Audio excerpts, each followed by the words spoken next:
got so.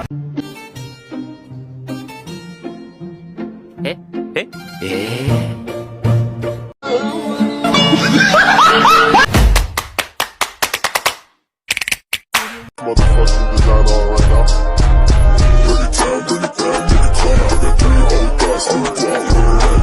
Assalamualaikum warahmatullahi wabarakatuh.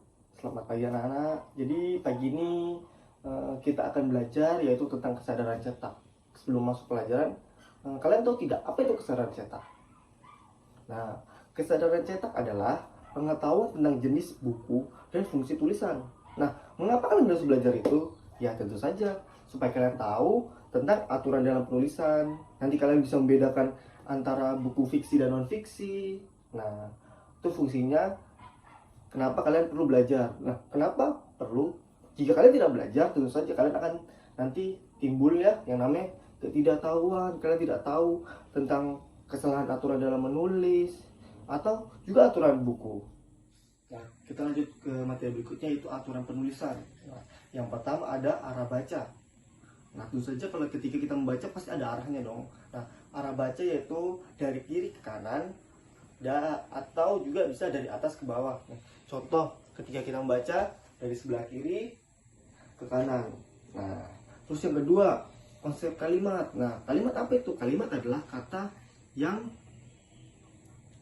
kata yang memiliki makna. Nah, biasanya itu diawali dengan huruf kapital, diakhiri dengan tanda titik, tanda seru atau tanda tanya. Contohnya di dalam buku yang Pak pegang ini ada salah satu contoh satu kalimat, yaitu gelombang raksasa menghantam. Nah, diawali dengan huruf kapital, diakhiri dengan titik. Itu salah satu contoh kalimat. Nah, yang berikutnya ada tanda titik. Nah, apa itu tanda titik? Tanda titik yaitu menunjukkan berhenti dalam sebuah kalimat. Nah, jadi ketika kita membaca buku ada titik, kita itu ditunjukkan untuk berhenti.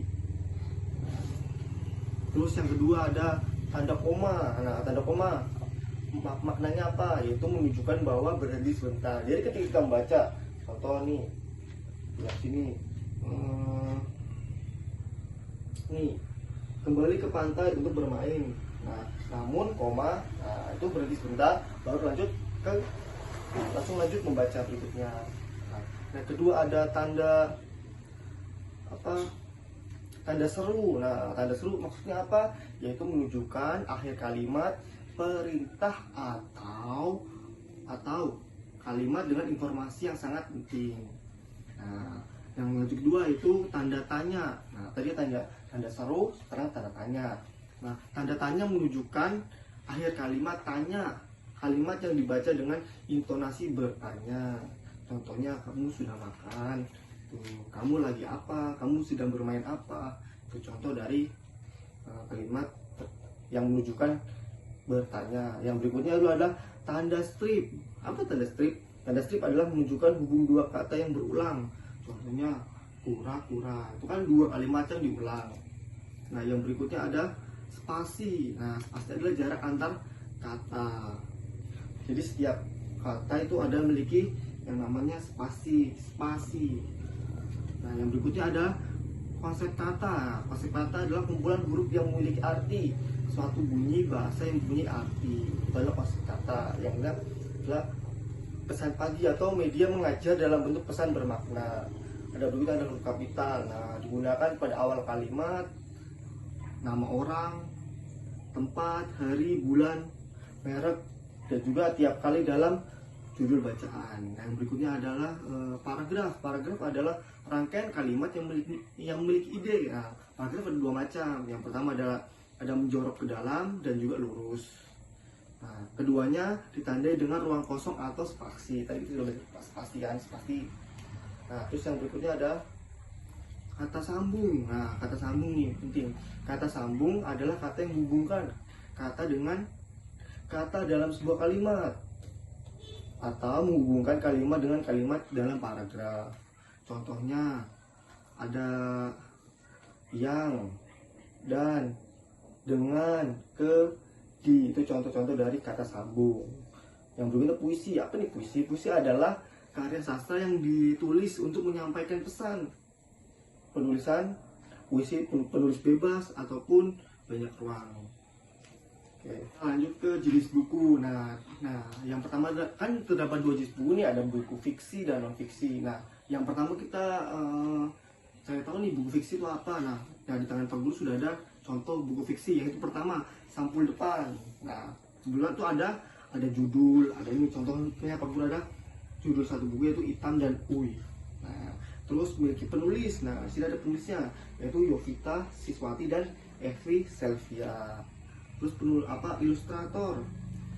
Nah, itu ilustrator dan penerbit itu juga ada. Nah, tapi dalam buku Guru tidak ada. Nah, jadi yang kedua itu halaman dan nomor halaman pada setiap lembar. Nah, di setiap buku lembar yang Pak Guru pegang ini ada. Ini contoh ada halaman 8, 9, 14 dan juga 15. Nah, yang itu tuh cara membaca buku dari halaman depan sampai belakang secara berurut.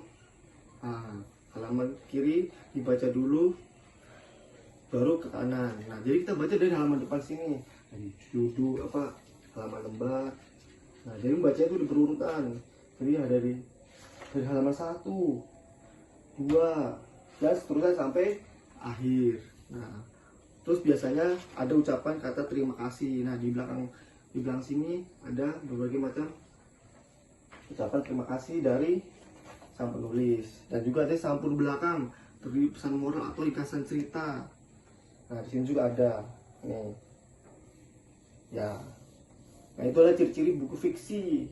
Ini Pak Guru sudah pegang buku fiksi yaitu. Nah, yang berikutnya kita masuk ke buku non fiksi. Nah, buku non fiksi. Nah, ini contoh salah satu buku non fiksi atau buku pelajaran. Yang pertama belakang secara berurut. Nah, halaman kiri dibaca dulu baru ke kanan. Nah, jadi kita baca dari halaman depan sini, dari judul halaman lembar. Nah, jadi membaca itu berurutan. Jadi ya dari halaman 1, 2 dan seterusnya sampai akhir. Nah, terus biasanya ada ucapan kata terima kasih. Nah, di belakang sini ada berbagai macam ucapan terima kasih dari sang penulis, dan juga ada sampul belakang terdiri pesan moral atau ringkasan cerita. Nah, di sini juga ada nih ya. Nah, itu adalah ciri-ciri buku fiksi. Ini Pak Guru sudah pegang buku fiksi yaitu. Nah, yang berikutnya kita masuk ke buku non fiksi. Nah, buku non fiksi. Nah, ini contoh salah satu buku non fiksi atau buku pelajaran. Yang pertama itu sampul depan dan belakang. Nah, ada tuh sampul depan judul, ada judul nih, ilmu pengetahuan sosial. Terus yang berikutnya penulisnya ada. Penulisnya nih Dwi Tias Utami dan Irma Murtika.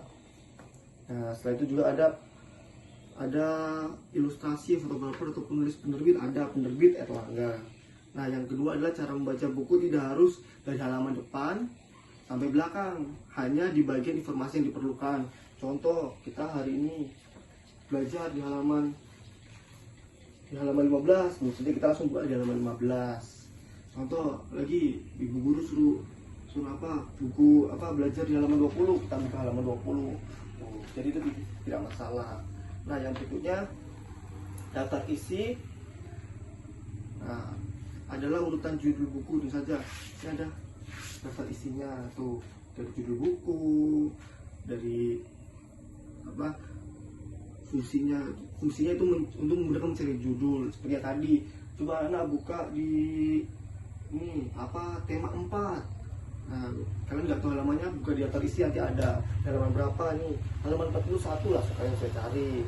Nah, yang keempat itu bab atau pokok bahasa dalam buku bacaan. Tentu saja di sini ada kayak bab 1, bab 2, bab 3, subbab.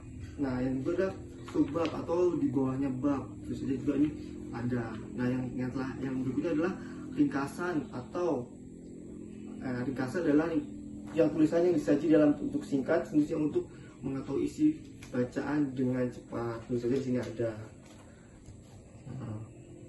Yang berikutnya adalah glasium atau daftar kata. Tentu saja di buku fiksi yang Pak Guru bilang ada non fiksi. Nah, jadi sekarang udah tahu kan apa perbedaannya antara buku fiksi dan non fiksi. Nah, bisa paham, dan juga apa aturan tulisan yang tadi Pak Guru sudah jelaskan. Nah, mungkin sekian dulu dari Pak Guru. Terima kasih sudah menyimak pelajaran kali ini. Kita akan ketemu di hari berikutnya. Dadah. Wassalamualaikum warahmatullahi wabarakatuh. Audio Jungle.